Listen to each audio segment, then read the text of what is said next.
was a night like any other, yet for millions around the globe it marked the beginning of an unexplained phenomenon that would soon engulf their lives.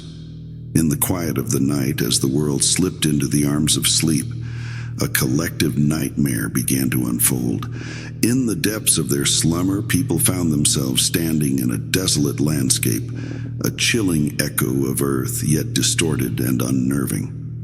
The sky was a swirling mass of dark clouds, brooding and ominous, casting a shadow over the barren ground.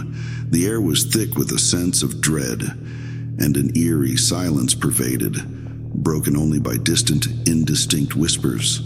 Without warning, the ground shuddered violently.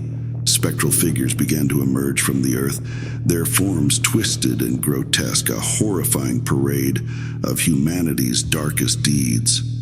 The onlookers, paralyzed with fear, witnessed scenes of ancient battles, the clash of steel, and the screams of the fallen.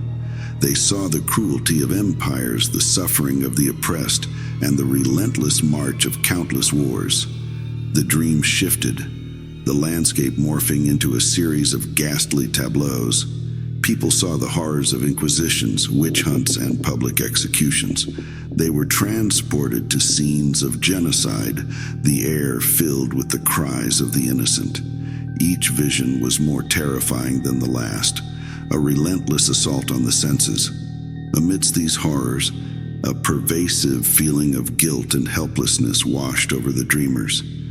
It was as if they were not just witnesses to these atrocities, but somehow complicit, unable to stop the unfolding carnage. As the night waned, the dreamers awoke, each in their bed, drenched in sweat, hearts racing with a primal fear. The images from the dream lingered, vivid and haunting. In the darkness of their rooms, they struggled to comprehend what they had seen, to rationalize it as just a nightmare. But the intensity of the experience, the visceral reality of it, left them shaken. Morning brought no relief. Across the world, as the sun rose, people went about their day carrying the weight of the night's terror. Conversations were hushed, ease avoided, the shared experience unspoken but deeply felt. In cafes, on buses, in offices, the air was heavy with an unarticulated dread. Social media and news outlets were oddly silent on the matter.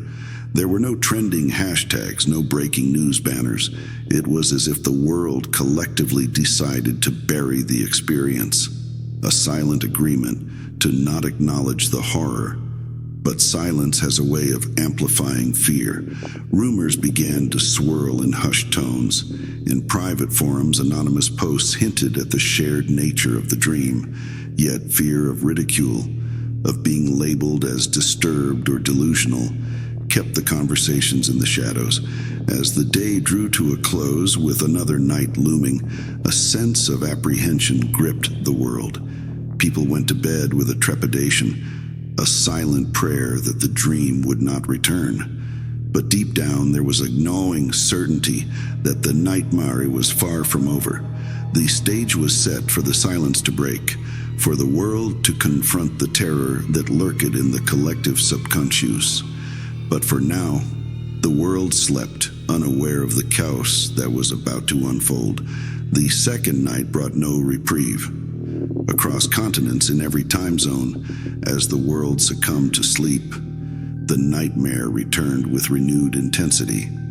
This time, the dream began with a cacophony of screams that Pierre said they saw, leading the dreamers back into the abyss of humanity's darkest hours. The dream's landscape had transformed. Now it was an ever-changing mosaic of atrocities, each more harrowing than the last. People found themselves in the midst of medieval torture chambers, feeling the heat of the fires, hearing the desperate pleas of the victims. They walked through war-ravaged towns, witnessing the brutality of soldiers and the agony of the wounded. They stood in the midst of genocidal massacres, powerless, as the air filled with the stench of death. Each scene was a visceral assault, a relentless display of human cruelty that spanned ages and continents. The dreamers were not merely observers. They felt every emotion, every pain as if it were their own. As dawn broke, the unspoken barrier that had held back the tide of fear began to crumble. In homes and workplaces, people hesitantly began to share their experiences. The revelation was shocking yet comforting. They were not alone in this horror. The turning point came when a young woman, pale and haunted, took to social media to share her experience. Her post was raw and vivid, describing the nightmare in chilling detail. It went viral, resonating with millions who had experienced the same terror. The story exploded across news channels and online platforms. Reporters interviewed sleep experts, psychologists, and historians, seeking explanations for this collective nightmare.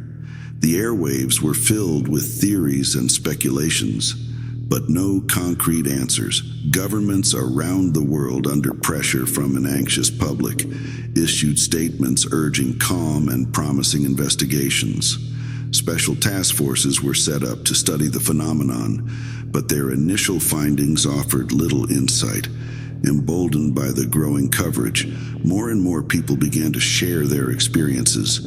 Websites and forums were flooded with accounts of the dream, each story adding to the tapestry of collective horror. Amidst the terror, a strange sense of unity emerged. People from different cultures and backgrounds found common ground in their shared nightmare. Support groups formed, offering solace and understanding. Fear and anticipation hung in the air like a thick fog. The silence had broken, but the mystery of the nightmare remained unsolved, a puzzle that held the world in its grip, a terrifying enigma that promised to return with the fall of night. With each passing night, the shared dream returned, relentless and unforgiving. The horrors escalated, each dream more vivid and terrifying than the last. The world was no longer sleeping. It was enduring a collective nightmare that refused to be ignored. As the dream became a nightly occurrence, the fabric of society began to unravel. People were afraid to sleep, leading to widespread sleep deprivation and its accompanying paranoia and hallucinations. The lines between the dream world and reality blurred, causing panic and hysteria. The fear spilled onto the streets. Protests erupted in cities around the globe, with people demanding answers and action from their governments. The unrest was palpable, a physical manifestation of the terror that had taken hold of humanity's psyche. In the absence of plausible explanations, conspiracy theories flourished. Some claimed it was a biological weapon gone awry. Others believed it was a mass experiment in psychological warfare. Accusations were hurled, trust in institutions eroded, and the fabric of society strained under the weight of fear and suspicion. News broadcasts showed the growing chaos, empty streets at night, crowded during the day with protests and rallies. Sleep clinics were overrun with people seeking refuge from their nightmares. Pharmacies were besieged by customers seeking sleeping aids, while others sought drugs to keep them awake. In a desperate bid to find solutions, world leaders convened an emergency summit. Top scientists, psychologists, and scholars debated and discussed, but the mystery remained unsolved. The dream defied all scientific explanation, its origins and purpose as elusive as ever. The dream intensifies to unprecedented levels. It's no longer a series of disconnected horrors. It's a continuous narrative of human suffering and cruelty, more real and visceral than anything the dreamers have experienced before. As the global crisis deepened, a sense of urgency propelled a team of the world's most brilliant minds to unravel the mystery. Scientists, quantum physicists, and neurologists collaborated in a race against time as each night brought more terror. The turning point came from an unexpected quarter.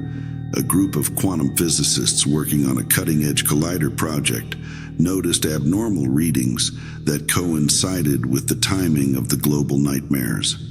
They uncovered that their experiments, aimed at exploring the non-linearity of time, were somehow resonating with the human subconscious. The scientists pieced together a shocking theory. Their collider, when activated, inadvertently created ripples in the fabric of time and consciousness, manifesting as the shared global nightmare. Each activation intensified the dreams, making them more vivid and terrifying. The findings were made public in a dramatic press conference. The world watched in a mix of disbelief and horror as the scientists explained how their pursuit of knowledge had unwittingly unleashed this terror. The revelation sparked global outrage. Protests erupted outside the research facility, and the scientific community faced a barrage of criticism for their lack of foresight. The dreamers, now victims of an unintended experiment, demanded justice and reparation. In a tense sequence, the team worked to shut down the collider, racing against time as night approached. As the collider powered down, there was a palpable sense of the world holding its breath, waiting to see if the nightmare would return. For the first time in weeks, the world experienced a night without the shared nightmare.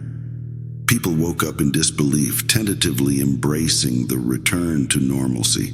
The relief was overwhelming, yet tinged with a lingering fear that the dream might return. Governments and scientific bodies called for stricter controls on experimental research. The Collider project was suspended indefinitely, and a global dialogue on ethical scientific exploration commenced. Despite the cessation of the dreams, their impact lingered. The world was left to grapple with the trauma, with many struggling to reconcile their nightly horrors with the reality of their waking lives. Support groups and therapy sessions became commonplace as people sought to heal from the shared ordeal. The collective experience sparked a global re-evaluation of priorities, with a newfound appreciation for the fragile boundary between dreams and reality. However, the fear that science had once crossed a forbidden line remained, a haunting reminder of the potential dangers of human curiosity. In a recent development, scientific research into the nonlinearity of time and its subsequent applications have been halted and classified following a series of global events that raise serious ethical and societal concerns.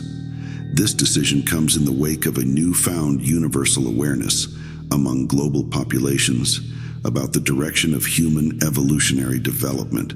It has become increasingly clear that this trajectory has, historically, deviated significantly from a path focused on creative and peaceful endeavors.